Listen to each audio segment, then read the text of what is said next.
Hello guys, welcome back to my YouTube channel. Thank you so much for being here. I really appreciate you. Do not forget to subscribe. Today we are getting a full 1 hour of Uthando Nesithembu, a 2-day special before we end season 9 officially. Tomorrow again we'll get 1 hour and then Uthando Nesithembu uyaphela season 9. We'll wait for season 10 esingazi noba maybe uzobuya next year. Utata uMseleku ke is at eMzumbe uyobona indlu kaMacele iyalungiswa. Besike sayibona ugqibela kwethu kuyiboniswa i-ceiling yayo yayiwile neekhabhathi zaziphukile kaMacango, so iyalungiswa indlu kaMacele and also nendlu katata uMseleku iyarenovathwa iqhaqhiwe and then iyaphinda iyenziwa. Ulwandle uyasebenza bethunana eMzumbe, ubukho bakhe buyabonakala. Is assisting utata wakhe to rebuild iMzumbe. Kudala ekhala sithi iMzumbe iyawa, so at least ulwandle uyamncedisa uphinde ayivuse. Kule renovations ke yenziwayo uMayeni kuthiwa ufowunile wathi yakhe indlu ke izingathathwa because yena kuneempahla zakhe phaa ngaphakathi endlini yakhe. Sizawukhumbula uba kule ndlu katata uMseleku onke amakhosikazi wakhe, unkosikazi nganye inekamere yayo. uMayeni ke yena yakhe ikamera akafuni uba mayirenovathwe. Ube ngathi uyambonisa ulwandle utata kuba kaloku le festire faneke siyivale ikule kamera kaMayeni and then kuzokwazi ukophulwa ngapha because nangapha sophulile savala ifestire.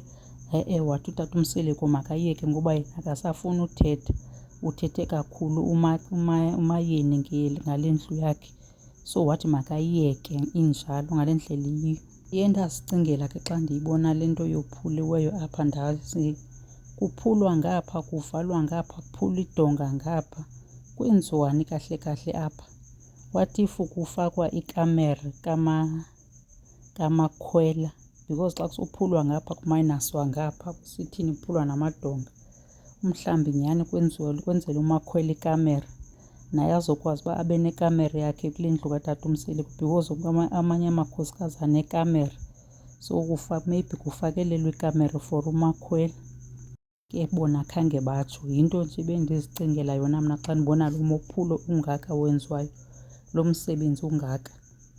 Uthi utata uMseleku yayikade inguMakhumalo wayincedisa ekurenovatheni. Xa kurenovatha yayiba nguye umntu ohambela phambili enze yonke into. I think uMakhumalo wadinwa, wathi ekudinweni kwakhe wayeka waqale wawa uMzumbe because besiwabonile amatanki, besike sawabonisa amatanki siwa kusiya le kuzisilingi endlini katata uMseleku kusiya le. So uMakhumalo ufike naye apha adinwa khona.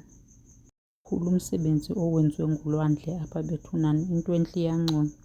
Usebenzile apha ulwandle, ungade uwe sowukhona kuphinde kuqalelwe phantsi. Ukhwezi ke uhlala full time eMzumbe, uhlala full time nolwandle.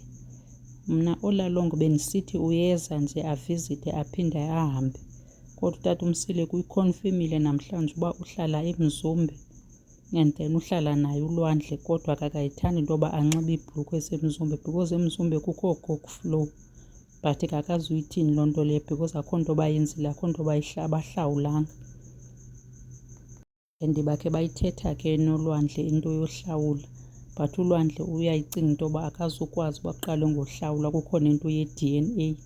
Wathi ulwandle makakhe kumiwe, unoba ufuna uqala abe sure ajonge i-DNA uba zizo na, emveni koba ziphumile ke ngoku kuyohlawulwa. Ulwandle ke ndiyayithanda indlela ingqondo yakhe ayisebenzisa ngayo.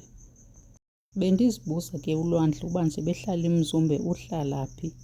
Simbonile ke namhlanje uba usendlini kamamakhe, uhlala endlini kaMacele ulwandle noKhwezi bashera noSnap. So ulwandle kupromise utata wakhe wathi uba i-DNA ziphume zisithi nyhani umntwana ngowakhe, then uzamthatha uKhwezi amenze unkosikazi wakhe.